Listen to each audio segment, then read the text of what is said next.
Hello and welcome to The Big Picture. Periodically, the nation has gone through a series of convulsions whenever cases of rapes across the country has got highlighted in the media. The December 16th rape in a moving bus in the capital resulted in a nationwide fury and enormous pressure on the lawmakers to come out with a powerful law to tackle this obnoxious crime. The law was passed with extraordinary speed compared to the way laws are normally passed in this country. It prescribed tougher punishment as demanded. However, ever since the passage of this tougher law, at least a dozen high-profile cases of rape, apart from numerous not-so-high-profile ones, have been reported from across the country. The latest of a photojournalist in Mumbai, reported by the media, especially in TV channels 24/7, has once again brought back into focus the effectiveness or otherwise of the laws. While laws are an important process in a democracy and lays out intent and promise, it also sets the tone for public discussion. However, whether tough laws are enough to curb or deter people from indulging in this heinous crime is a matter of debate. Today we will look at whether the laws can be an effective tool against rape and why it fails to deter, and how and what needs to be done to control it. To discuss this, I have with me Arun, Bhagat, former Commissioner of the Delhi Police and Director CBI, Reva, Nayyar, former Secretary Ministry of Women and Child Development in the Government of India, Dr. Indu, Agnihotri, Director Center for Women's Development Studies, and Priya, Hingorani, a Supreme Court advocate. Welcome to all of you. Mr. Bhagat, I would like to come to you first. You know, these tougher laws have been made, a lot of noise was made, and a lot of things were discussed. We have done a whole lot of things have been written about it. Once again, this is the latest case from Mumbai. But before that, and even yesterday, after all this, we have been reading of number of cases. Where does the law fail, or do you think laws can deter these kind of crimes at all? Well, certainly laws are supposed to deter all crime, all types of crime, serious and non-serious. But the fact remains that the mechanism to implement these laws has to be effective. And I'm afraid there's very little that we are doing about that. And I think that is the crux of the matter. Once the implementation of the laws and the judgments are fast and quick, and people come to know that the chances of their getting away are very little, very less, then I'm sure it is bound to have an impact. But given the softness which prevails in our country, the manner in which even after people have been sentenced, they spend time in luxury in hospitals and whatever. There's a general feeling that luxury, nothing can be done. It's you can get away with it. That and luxury, as long as the persons Bhagat, feel that they can get away with it, they'll continue to indulge in such menacing acts. Mr. Bhagat, that such kind of luxury is only for certain kinds of people, not for others. Anyway, well, you'll be surprised what goes on in the jails. You'll be surprised. I'm sure. Let me come to Dr. Indu Agnihotri. Dr. Indu Agnihotri, you think that the mechanisms have failed? Well, I think firstly we've taken many years to change the laws, and some of our laws were from the colonial period, whereas society was changing in many different ways. We saw new kinds of crime, we saw new people indulging in those crimes, and the context in which crime was being committed. So there has been a vast change from the period when those laws were initially brought in, and that is what the women's movement was constantly trying to emphasize, that there is a need for changed laws. Thankfully, because of the public pressure that was brought in and the fact that the Verma committee submitted its report in record time, so because of the combination of pressure and the work done by the Verma committee, we managed to get some changes. However, the fact is that crime, the definition of crime is one thing. The definition of crime and the machinery or the legal framework within which that is seen. That itself is not sufficient. It is a fact that we have seen that even laws that exist are not implemented, that the judiciary does not ensure certainty of delivery of justice, and even after a sentence is delivered, even before the sentence is delivered and the trials proceed, we know there is a lot of botching up and there's a lot of collusion and connivance at the level of investigation, destroying evidence, delay in ensuring that the evidence is produced, and subsequently, as Mr. Bhagat said, that even after delivery of a sentence, whether it is being implemented and how, we know that there are a lot of delays at every step, and those who are rich are able to buy their way through this for greater freedoms, greater times outside jail, etc. And I think there's a lot required in terms of A, certainty of justice, B, accountability of the agencies which have to responsible implement. for implementing these laws. Okay, Reva Nayyar, we can go on talking about laws and things till the cows come home, but the fact of the matter is, you have been part of the government, you've seen things from very close quarters. How much emphasis is laid in these kind of cases or in this kind of issues about the mindset change? But don't you think that it's the mindset which is the problem, not the laws? I think it is the policing. All our commentators have said that policing has to be improved. A city is governed by the police and how well the police governs. In the case of December 16th last year, Nirbhaya case, there was such a lot of shuddering, everybody was so upset, and there was such a public demonstration of anguish that the laws were passed quickly. However, the people have still not been condemned and sentenced, and it is going to be a year in December. In the same way... But that case, incidentally, is moving pretty fast. I don't think if you it's compare it with fast other enough. cases, there has been... I don't think it's fast enough where evidence is so much available, witnesses are available. Even in this case, this group of gangsters that did this rape in Bombay has boasted of 4 other incidents when they have gang raped a girl.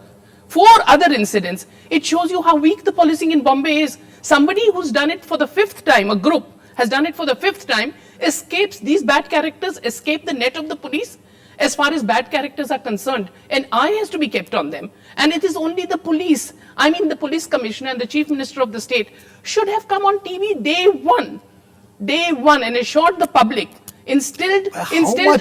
My question is this: how much does that make a difference? It makes a difference. You saw the New York City. To the mindset No, of I would people like to who are tell indulging you. in this kind of I things. would like to tell you, it's always personal effort. It's always a role model in a state, a leader. Leadership matters. You see the New York State. What was it some time ago before this mayor came, Giuliano came? He cleaned it up within 1 year. And New York was not easy to handle. It has far difficult problems, I would say, even than Mumbai. Mumbai was a good state. It was well policed earlier. 10 years ago, it was not the state in which it is now. So therefore, a person matters, leadership matters, direction matters. Let me take this particular Mumbai case, though I don't want to dwell upon it too much because there are various aspects to this, what we are discussing today. Here are these 4-5 vagabonds. They are virtually vagabonds who have no jobs, who are live in slums, have no proper parenting, all those things. How does anybody control these kind of people? See, they are inhabiting that area. They are visible in that area. I'm sure there must have been hundreds of complaints about them at the Thana. If it is taken seriously and a list of bad characters is maintained by that particular Thana and checked by the Commissioner of Police, in each Thana such a list should be maintained. I think vigilance should be kept and these people will be scared of the law in that case. Secondly, when sentences are carried out quickly, fast-track courts dedicated to this are carried out quickly, it becomes frightening for the people to indulge in these crimes when they actually see that sentence being passed, actually see it being passed. then it's a different matter. But if you've done it 5 times and you've escaped the law, the next time, it seems as though it's a joke. The responsibility of the society in these kind of cases, because it is not just the law, it is also the kind of, so many things with the society also needs to take responsibility for what's happening. Don't you think so? I think society needs to take responsibility. But what do you expect of a girl? Her reputation is tarnished. No, we are not talking of the girl. The how girl would was doing her she job. and her family do? What would they do? The girl was doing her job and, anyway, coming to Priya. Priya, quick justice. Will quick justice be able to, first of all, is it possible to have quick justice in this country with this kind of, huge backlogs which we see in all kinds of courts which we in this country? Will quick justice be able to deter these kind of crimes? See, we are going through a very challenging position at the moment. We have fast track courts. I slightly disagree with Nayyar ji, because this matter, as far as Nirbhaya is concerned, is going on a fast track on a day to day. And the thing is, you have to make sure that justice is given to all. You may know that they have committed the crime, they may confess, but they have to go through proper procedure of law, and that is what is being done. They have to get a fair trial. At the end of the day, it is the responsibility of the honorable judge to pass the verdict. But again, my view is very, very strong, is that unless and until we bring about police reforms in this country, which has been mandated time and again by the Honorable Supreme Court, you are not going to be able to change the way the investigation is done, the way the policing is done, the way the matters are taken up in court, prosecution does it. But at the same time, also I want to very strongly say that there is a lack of political will in our country. We don't have strong leadership in either party. Any of the parties come across. But it's always very easy to blame the politicians. No, it's not. Why can't they carry out? What is stopping them from carrying out the police reforms? What is stopping any political party? Time after time you have sessions of the parliament. Why can't the police reforms? But the way the police gives jobs to these people. They sell their properties, they sell their jewelry to get jobs into the police. And naturally they are not. And what is their pay packet? What are the facilities they have? There is a complete so there is no motivation for the police also to really. No, they have to do their job whether there is motivation or not. But at the same time, the way the induction is done, the way the work is being done, the way there is no bifurcation of investigative agencies vis-a-vis VIP, law and order VIP. And all these things. So there are a lot of things, and the Supreme Court has said it time and again. But Mr. Bhagat, is that one of the solutions? Police reforms. You also been we have been discussing this forever. Well, certainly, I think that has an important place. But you were mentioning society exactly. earlier. Yeah, actually, and, Mr. Bhagat, and Reva. Sorry, Mr. Bhagat. I just want to ask another question related to that. Mindsets, the changing of mindsets, the role of the society taking responsibility in these kind of things. How much do you think the emphasis is given to it? Or is just passing the buck on to the poor policing? Because that's what seems to be happening. That either the police are blamed or the politicians or the government is blamed. Well, you see, as you rightly mentioned, that the society has to have a place. Reva just mentioned about New York. Right. If you all recall, the IMF chief, I think he's about 65, 66 years old, he was handcuffed and taken out of the hotel. And here, even convicted murderers, convicted terrorists, we are not allowed to handcuff. You are forcing the police to hold their hands, and then you make a complaint that the police is very close to the criminals. Now, what is this? What world are we living in? Why shouldn't handcuffs be allowed? What is handcuffing? You see, this is an important fact. How does handcuffing? You can deter? I'm afraid. Are you saying handcuffing would deter? Yes, it would. It would make policing more effective. No. A single policeman, he can take on 4 people, handcuffing one and then going after 3 others. Now, when there are 3 or 4 criminals on the involved, other hand, he just runs on away. the other hand, Why are you fighting shy One of second, the basics? He's not saying anything about the police reform. Mr. Why Bhagat, are you fighting shy of this. Mr. And Bhagat, here the voices are arising again. Mr. I mean, Bhagat, just look at the practicality. Mr. And Bhagat, of course, there are many other issues. Now, for example, Mr. Bhagat, concurrent Mr. Bhagat, let punishment. me, Mr. Bhagat, Concurrent two- punishment is another thing. no, Mr. Bhagat, And let now me, here, Mr. in the Bhagat, Bombay please, case- Mr. Bhagat, please, two ladies are, I want to interject at this time. Yes, No, what Well, I'm I'm saying is sure I don't- expected that they would do entirely so. do not- Okay, Priya, absolutely first, do and not Indu, agree- I'll come to you. Do not agree to this. Mr. Bhagat is not answering the question of police reforms. The police. I have answered. Why haven't the police reforms taken place? You've been such an important position in the police. You have yourself, I'm sure, recommended so many things. Can you tell us why are the reforms not being carried out? Well, I do recall that Mr. Indrajit Gupta, when he was the Home Minister, he wrote to all the chief ministers about police reforms. This would be 1996, 97. And for 6 months he waited. There was not a single reply from any chief minister. And one chief minister even said that if you take the police away from us, then what are we there for? So that is the mindset political class. of That's the exactly- political class. Okay. They do not want the police reforms. Okay, They Indu, don't want the unfortunately- police to be effective. Unfortunately, we don't have a politician on the panel today. Indu Agnihotri, yes, you were trying to come in at the point of time when Mr. Bhagat was talking.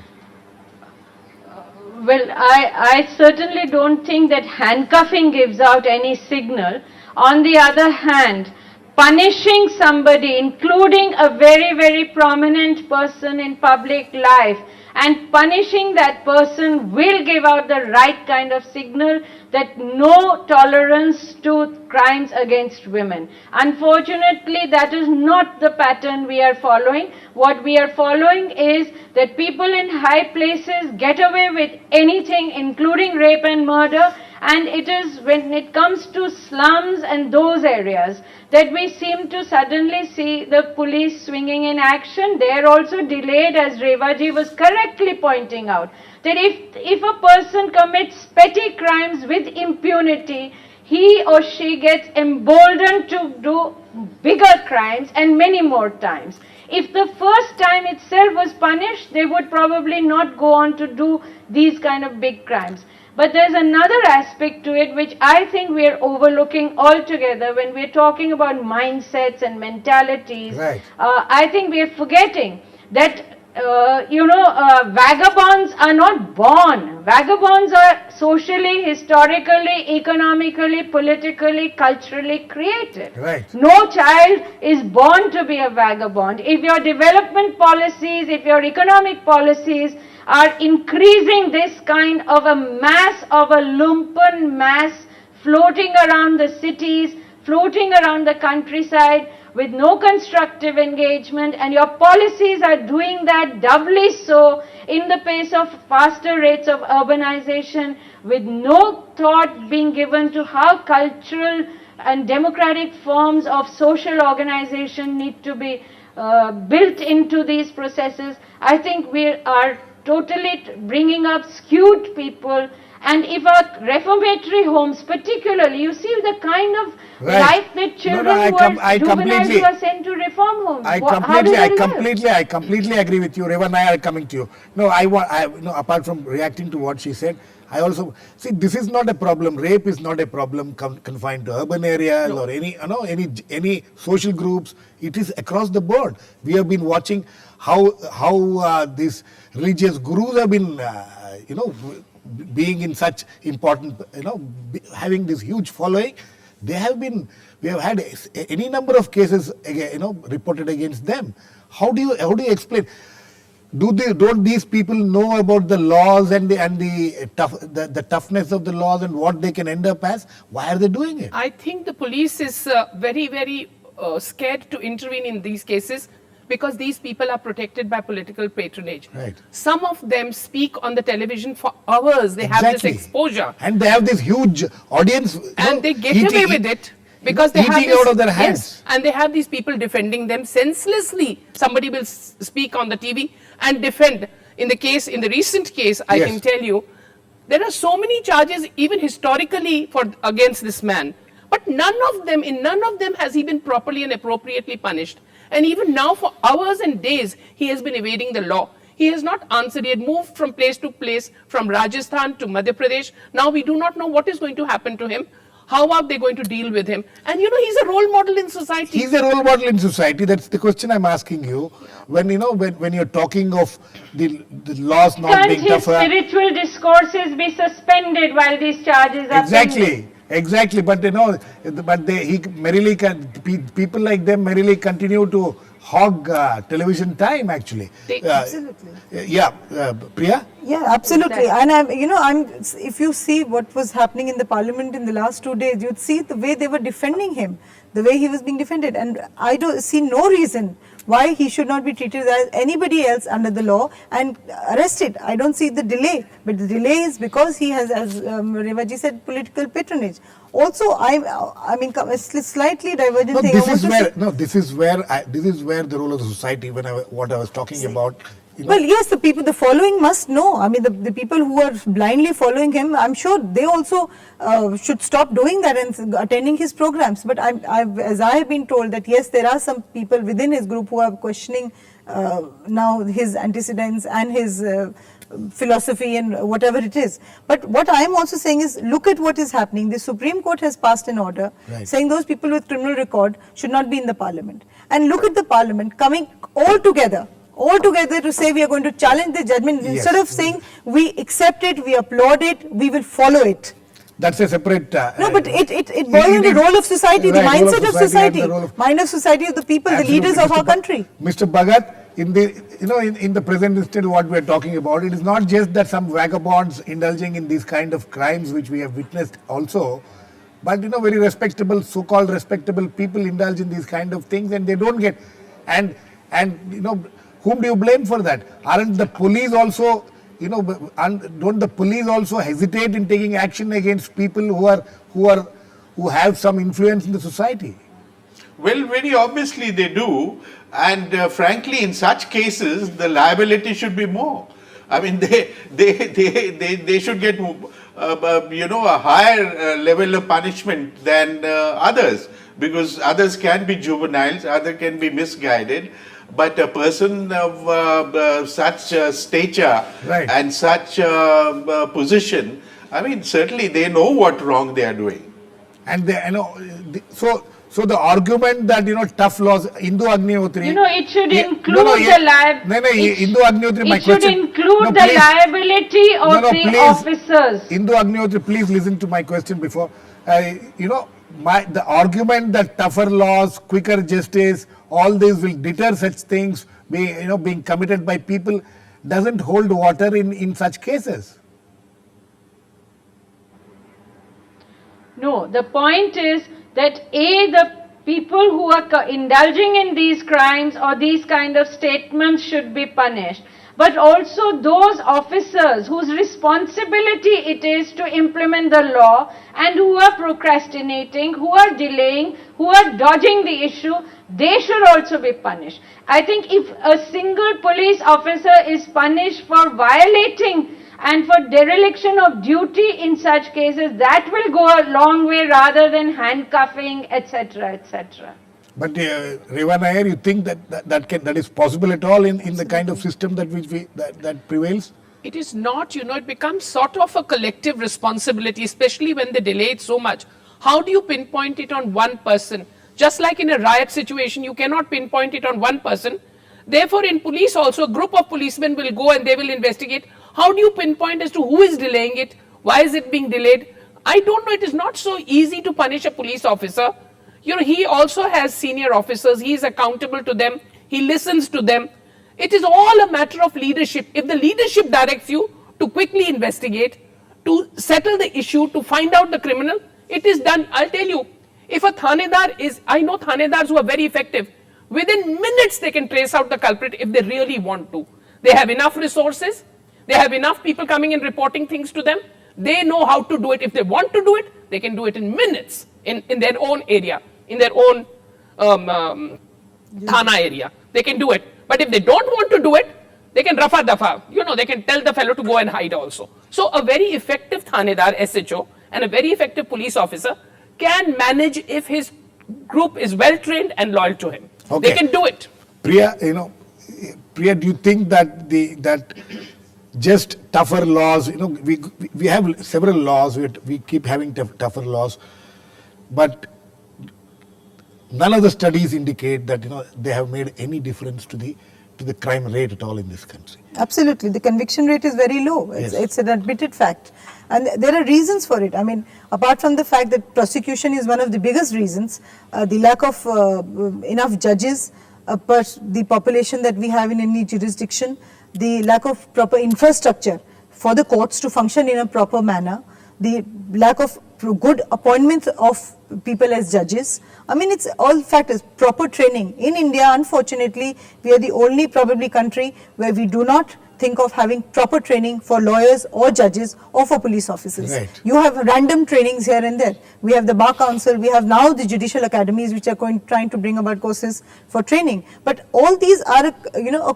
complete package for proper administration of justice and for even giving a good conviction rate in these kind of cases. Reva Nayyar, you think the government, at the government level, there is any serious efforts for training, and also, see, rape is a crime which has a psychological underpinning to it.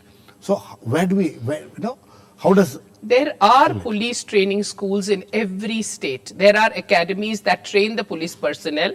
There is regular training in service, before service, induction training. There is training, but I do not know how effective the training material is, and the kind of people who come and train, and whether the police is conversant, the way they are recruited. I don't know what kind of material is being recruited. Mr. Bhagat, last words to you very quickly. Will you respond to what Reva Nayyar said?